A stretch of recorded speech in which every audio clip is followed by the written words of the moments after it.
大家好，我是面具人。今天呀，咱们来讲一点和政治有关的内容吧。很多老观众给面具人发邮件，要求我做一些关于当前的社会时政的剖析，帮助自己在疫情动荡、政府高压的趋势下保财保命。那面具人今天就选择了几件比较恐怖的重大事情来说一说啊。你们一定要做好心理准备，听完了今天的节目，你就能知道事情有多么的严重了。顺便呢，还能保财保命。哦，对了，还有一个事儿呀，就是今天比特币又出现了比较大幅的下跌，目前呢正在探底31000，对吧？这是不是印证了面先知在之前的建党庆典前说过的，当周可能是微涨利多？如果当周没有出现大跌，第二周一定要小心，会大空。嘿嘿，怎么样？还是让面先知我说中了吧，哈哈。比特币虽然跌了，可是呢 ，AXS、SLP 都保持着稳定的状态，没怎么跌。这是为什么呢？今天节目最后再给大家揭晓。哦，对，还有一个事儿呢，就是面具人今天会送出我前几天给大家承诺的，只要转发面具人的节目到 Twitter 呀、Facebook。或者是各种各样的公开网络平台，截图发邮件给我，就有机会参与抽取面具人送的 Axie 宠物蛋的活动，对吧？我这一期活动呢是送出一颗鸟类蛋，那这颗鸟类蛋呢，我今天就会送出去了。具体的中奖名单呢，我会在有关的社区和我的推特公布的。顺便呢，在这里给大家再宣布一下下个月的大奖，因为面具人我承诺过，每个月都会送出一颗 Axie 的宠物蛋，作为大家转发面具人节目的奖品。下一个月送出的大奖就是一只爬虫类的蛋蛋。目前来说呢，爬虫类是游戏当中比较强势的宠物，比野兽和鸟类要强很多，因为爬虫类能扛能打，还有独门的眩晕技能控场。所以呢，在 Axie 的世界里，爬虫类的宠物都是比较贵的，所以爬虫类还被玩家称之为土豪宠，不是屌丝小野兽和鸟类能比的。那这次的鸟类蛋没得上奖的观众朋友们，你们也别灰心，下个月还有更好的，每个月你们都有机会，只要你多多分享面具人的节目。好，来说咱们今天的主题啊。节目开始之前呢，新来的观众朋友们点赞、订阅、打开小铃铛。咱们今天的节目就讲3件事儿啊，就是之前已经宣布延迟退休了，这个事儿大家都知道了。可是呢，不仅要延迟退休，现在呀，交社保也要延长了。然后呢，在节目的中间，我还会再讲一讲房地产政策的一些动向。在节目的最后呢，面具人要给大家说一件大事儿。反正呀，咱们今天要讲的都是社会政治以及保财保命有关的大事儿。先来说一说这个社保有效缴费周期延长的事儿。人社部近日公布了人力资源和社会保障事业发展“十四五”规划。确定了路线图，规划提出按照小步调整、弹性实施、分类推进、统筹兼顾的原则，稳妥实施渐进式延迟法定退休年龄。这个没啥说的，大家都知道，主要是接下来的这句话啊，他说到了我国人均预期寿命在建国初是40岁左右哦。建国初呀，中国人那么的惨，只能活40岁，啊。这个那前朝肯定是要被黑的嘛，咱们继续听。到了2019年呀，中国人的人均寿命已经提高到了77.3岁，城镇居民的人均预期寿命更高，已经超过了80岁。说到这儿呀，面具人我算一算啊，中国人的人均寿命都超过了80岁了，不知道各位信不信啊？反正我只知道我周围所认识的大陆人啊，得癌症的人是越来越多了，并且呢，面具人我原来在大陆生活的时候啊，我自己给我自己的预想啊，就是能活到个60、70岁都不错了啊。我不知道这个目前的说中国人人均都能活80岁以上的这个数据是怎么统筹出来的啊？然后呢，就是因为这个中国人活得太久了，就成为了延迟退休和加长社保缴费期的理由了。为啥？因为你活到老，你就要干到老呀，你活到老，你就要贡献到老，对不对？根据社会保险法规定，参加基本养老保险的个人达到法定退休年龄时，必须要累计缴费够15年的社保，才能够按月领取基本的养老金。也就是说，目前领取基本养老金的最低缴费年限是持续交15年，未来呢会逐步提高，具体要提高到多少呢？目前呀，党还没有明说，但是呢，党最擅长的笔杆子文宣心理按摩已经开始了。你们看图，这个标题写的是社保交15年和30年，退休后差别真的很大。不知道的人抓紧看一看。缴费15年，退休工资每月579.84元；缴费30年，退休工资每月1159.68元，多了1倍还要多啊！厉害不？好不好？太好了呀！哼，党发这个文章的意思就是告诉你们，以后想领养老金，先交30年的社保。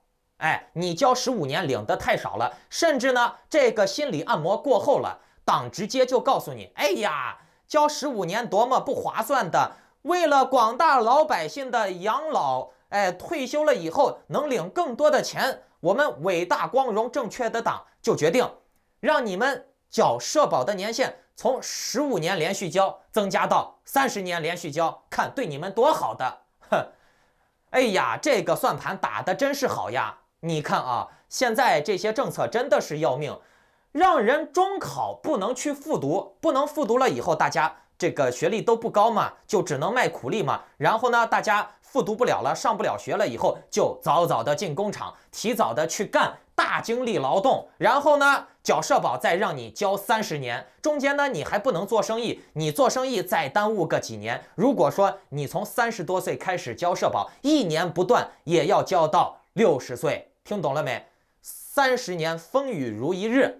年年都不能断，你都得交到60岁才有资格领养老金。万一中间出了点什么岔子呀，或者是做生意下海去了，这个时间不等人呀，听懂了没？那说到这儿了以后，面具人我想到了一个问题啊，就是缴社保要连续缴30年呀，可这30年以后，这个钱还值钱不？面具人10年前在中国吃一碗面才4、5块钱啊，现在在中国吃一碗面就要20多块钱，有的地方甚至卖30多块钱。没办法，中国人就是贪那小便宜，觉得我多交15年，我交30年，我以后呢1个月能领1000多块钱呢，这可是大钱呀！我算一下账啊，面具人的 X 一只都不止卖1000多块钱呀，面具人的会员呀、群友呀，你看。每天都能打150个 SLP， 现在这个 SLP 一个是卖多钱？接近2块钱人民币了啊！随便一个打保底儿一天就能打150个 SLP， 也就是说，这些玩 X 的人每天至少能挣300块。你说1000多的养老金算什么，对不对？面具人我还准备，等我老了，60多岁、70多岁干不动了以后，我就进军电竞界了。我就当一个全职的老年键盘侠了，我真不知道有些人这个思维呀，就是算那个小账，一毛一毛的去算，一叶障目，不见泰山。而且呀，你们有没有想过，你早早的就去干那种大精力的劳动，一直干30年、40年现在延迟退休给你延迟到70岁。你70岁以后干了一辈子，你再往后几年，你还能活多久？对不对你还能领到那么多钱不？而且呀，你领到的那么多的钱，在30年以后还能值那么多钱不？交30年的社保真的划算吗？这些问题我不知道在座的有几个思考过尤其是大陆人、香港人。香港以后也算大陆了，对不对？香港的政策也会慢慢的跟大陆一模一样，甚至呢比大陆还有可能更恶劣。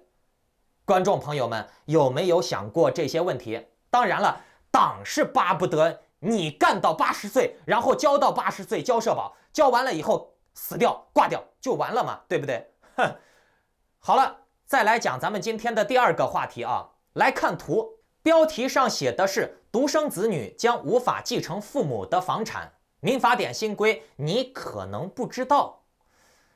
这个标题写的有点模棱两可，但是中心主题表达的很明确，那就是独生子女将无法继承父母的房产吗？这种类型的文章和标题啊，也算是党的文宣的典型的心理按摩。面具人之前是做过文宣的吗？我对这种套路太熟了，你们不熟是因为你们是外行，但是呢，外行呢不怕啊，你要能听懂内行说的话就行了。你听不懂，我一步一步的从入门开始教你，对吧？那面具人的节目往期老观众肯定是看了很多了，对不对？应该是能明白共产党的这个文宣套路的，对不对？共产党他要是做一件对老百姓不利的事儿的时候，他会先派出各种各样的文宣呀，这个网红呀去带风向，先自己一正一反的去说，比如这个事儿对老百姓不好，然后呢，他就会说这个事儿不急，不会那么早来的，还没有那么严重。真的好吗？不好吗？好吗？不好吗？就在这样一正一反当中啊，慢慢的就让老百姓迷迷糊糊的接受了，洗脑了。表面上看起来他是不怎么要推动这个事儿，可是呢，私底下他却悄悄摸摸的在快马加鞭的推进，就跟数字人民币一样啊。一开始他说，哎呀，没事儿，这个数字人民币不会这么快实施的。还有那个房贷的浮动利率，共产党一开始也是说，哎呀，以后不会涨的。可是呢，现在数字人民币也已经开始发工资了，房贷的浮动利率也涨了，对不对？哼，当时共产党是怎么说的啊？不会的，没有事儿，不会这么快来的，不会涨的，就给你们心理按摩，稳住你们，让你们不急着把自己的房子变现抛售，让你们不急着把自己的钱赶紧转移出海外，然后呢，让你觉得没事了以后，他最后给你一下子收网，你并不能看到他悄悄摸摸的在做什么事儿，是不是？很多人呀，他就是看不懂共产党的这个文宣套路，所以呢就被套死了。这个独生子女以后不能继承房子，也是同样的套路。可是呢，你想一个问题啊，共产党要实施这个独生子女不能继承房子的法案，看起来呢是为了增加强迫老百姓多生孩子嘛。但是你说，独生子女不能继承房子，那意思就是要多几个兄弟来继承房子了，那矛盾又出来了。生孩子生得多了以后，如果说一家就只有一个房子，可是兄弟姐妹有5、6个，你说这个房子究竟应该继承给谁呢？面具人，我可是知道啊，在大陆有很多兄弟姐妹是因为房子的继承问题而从亲人反目成仇的。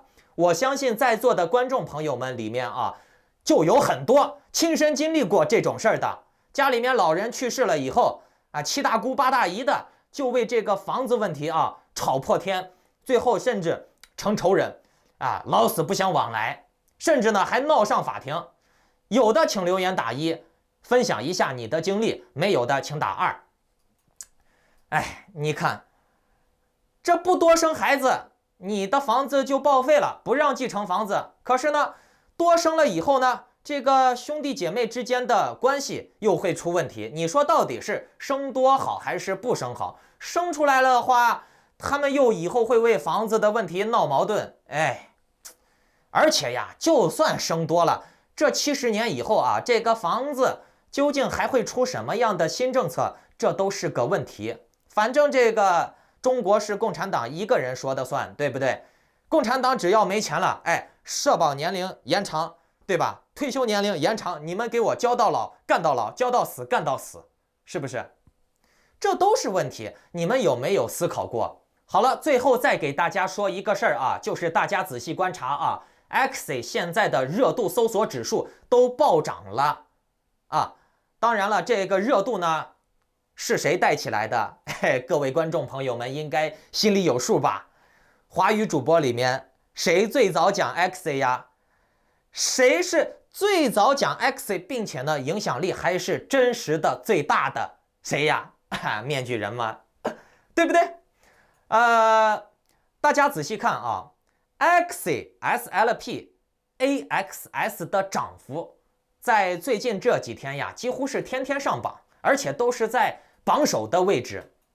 可是呢，你说这么牛逼的涨幅这么大的热度这么高的币啊，至少是在国外圈子里面非常的火啊。中文圈子里面呢，那面具人也带了不少节奏。可是除了面具人之外，你们去看看啊，什么专业投资理财的这个大神了，那个神明了，那个大师了，那个 K 线大神了，那些大外宣博主，没有一个人讲。为什么呢？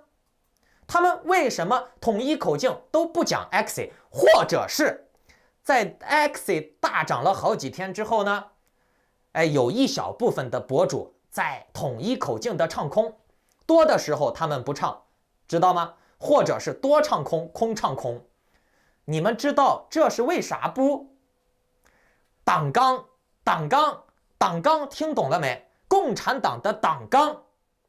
面具人，我之前的节目大家可以看一下啊。现在啊，社交媒体上面有头有脸的人物啊，除了我这个不要脸的啊，基本上都是共产党收买的。只要你能看得见的啊，基本上都是共产党控制的啊。他们这些大外宣想要吃那份狗粮，他就必须得按照党纲走。有一个红线是不能跨越的，就是他们每周啊，甚至每天都会开会的啊。今天讲什么，明天讲什么，什么能讲，什么不能讲，就跟国内的这个头条、微博是一样的。你不相信，你问问你周围有做网红的，或者是做网络媒体行业的老板啊，去问问他们，什么能说，什么不能说，都是要听上面的领导安排的，对不对？国外现在也是一样的 ，YouTube 上面的博主，包括 Twitter 上面的博主 ，Facebook 上面的博主，90%以上都被共产党渗透了。他们都是要统一的、定期的接受培训和安排的，什么能讲，什么不能讲，听懂了没？啊，想赚这份钱就老老实实的跟党走，听党话。其实跟党走、听党话也挺好的，能赚红钱嘛，对不对？大家只用记住一个关键点就对了 ，Axie 是属于新时代的资本标杆，真正的虚拟现实娱乐领域，它是真正能够把未来人带到未来的虚拟现实娱乐领域的。你可以在之后的 Axie 开放世界里面开赛车、开店、贸易、挖矿、打广告。你在 Axie 的世界里面去生活，就跟你在现实世界里面是一样的，包括贸易和金融。可是呢，这种高端的东西是不能够给奴隶玩的，这种好东西呢是用来给西方人玩的。中国有一句话是怎么说的？宁赠友邦，不与家奴嘛。这奴隶还玩什么游戏呀？奴隶就应该好好的干活，生产劳动力，对不对？你看共产党把这最好的水果、原材料、食品都出口到国外给外国人吃，可是呢，把那些什么劣质的苏丹红呀、三聚氰胺呀、毒奶粉呀、地沟油呀，就专门给中国人吃，对不对？啊，他敢给国外人吃毒奶粉吗？啊，不仅如此啊，在大陆啊，现在还出现了更可怕的事情，就是你在大陆的微信群里面、贴吧里面，只要讨论 Axie， 就会被封号，甚至是封群。你们看图看到了吧？被封号了，封群了。当然了，香港、台湾的朋友无所谓啊。香港、台湾目前来说呢，还是言论自由有的啊。以后呢，不敢多说，不确定。Axie 就是这么的好。虽然说 Axie 啊也有币安的入股，可是呢，你看共产党矛盾不矛盾？他自己的东西，他却要自己出来维稳唱空，为啥？很简单，因为这个东西是给人玩的，洋人算人，外国人算人，红色贵族算人，但是呢，中国大陆人不是人，是奴隶，是牲口。为啥？你们自己去看一看。奴隶没有投票权，奴隶不能批评主人，奴隶不能有资产。你自己看看这个定义准不准啊？以后你的钱就会变成数字人民币啊，被党的大数据和服务器完全监控操控。奴隶敢不敢批评主人？不敢。奴隶敢不敢对主人有意见？不敢。奴隶能不能有钱？不能有钱，对不对？甚至这个数字人民币都要加上使用期限了啊！奴隶甚至连自己的娱乐方式都没有得选，想玩个 Axie， 每天打打 SLP 挣点钱啊！一讨论这个玩意儿，一推广这个玩意儿就被封号啊！为啥人家外国人能玩，洋大人能玩啊？就是中国人不能玩，因为中国人不是人，就这么简单。共产党红色贵族把中国人当人看过吗？啊，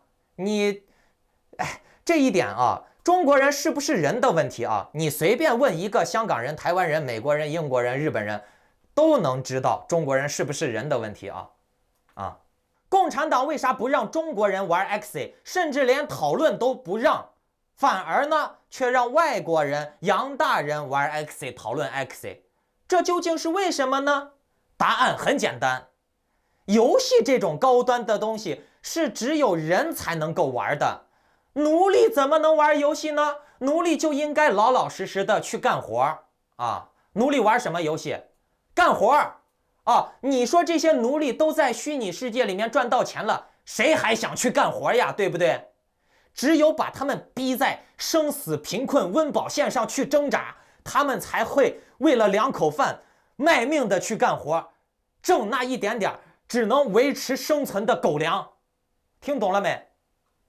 同样的，还有一个重要的事情就是虚拟现实就是未来的分水岭啊！以后社会的发展真的是越来越接近美丽新世界了，虚拟世界占的比重会越来越大，以后呢，全世界的贫富差距还会拉大。穷人以后就只有干活搬砖这条路了，而富人呢，或者说是敢于投资的人，就会在互联网虚拟金融领域继续赚钱。可以说 Axie 世界以后就是加密货币的游戏、娱乐、NFT 领域的华尔街。Axie 的生态实体支撑是狗狗币无法比拟的，所以呢，你们才能够看到AXS 或者是 SLP 价格波动了以后，它并不怎么影响 Axie 的价位，甚至 AXS、SLP 本身的下跌幅度也是非常的有限。而且还有一个事儿啊，面具人要给大家宣布一下，就是 AXS、SLP 下跌了以后呢 ，Axie 反而卖贵了，这是为什么呢？是人性。我就问你们啊。AXS 买来要不要钱 ？SLP 买来要不要钱？可是呢，这2个跌了怎么办？它就可以变成宠物呀，宠物就能卖钱呀，对不对？那大家肯定是要通过宠物把这个下跌的损失追回来的呀，对不对？而宠物又有实用性，能帮大家打架赚钱，能帮大家娱乐，能帮大家收藏，有些宠物长得还好看，很可爱，是不是？这都是能帮大家赚钱的点。所以呢AXS、SLP 跌了一点了以后 ，Axie 反而涨价，而 AXS、SLP 涨了以后呢 ，Axie 更涨价。这就是人性，谁都想把自己的房子，谁都想把自己的商品卖贵一点，对不对 ？Axie 世界呢，以后就是 NFT 领域、加密货币领域的华尔街。以后呀，娱乐呀、社交呀、电竞呀，甚至是场外赌博啊，都离不开 Axie 了。在这之后呢，是穷人是富人，全看你今天的选择。一切都只是刚刚开始，选对了，你包括你的老婆孩子，日后的几十年都会衣食无忧的。选错了呢，选错了其实也没啥，那就继续上班搬砖。看老板脸色被骂呗啊！好了，最后再来给大家强调一下啊，今天呢我就会送出这颗鸟类蛋奖品，然后呢获得面具人赠送蛋蛋的奖品的观众必须要拍一个获奖感言啊，不然呢别人会说我赠送蛋蛋是假的。同样的，想要爬虫类蛋的就请多多转发这个节目，分享面具人的财富信息。今天的财富密码是：我看面具人的节目赚钱了。哦，对了，再给大家强调一下啊，不要说我有托啊，面具人我每个月都送蛋蛋。所以说呢，每个月大家能够看到的获奖感言的视频都会不一样。我总不能说每个月都去找托吧？那你说我要是花钱去找托，每个月去找托，那我还不如送蛋呢。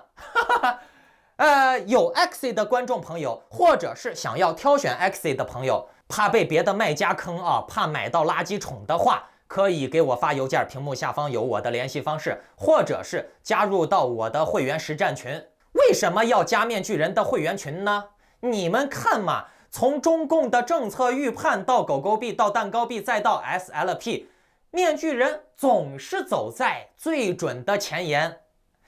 我的往期视频就是证据啊，你们可以看看我当时发视频的时间点，都是在这些币涨之前发的。那至于涨之后，就是马后炮了嘛。面具人我几乎不马后炮的，我是面先知。好，我们会员群里再见，拜拜。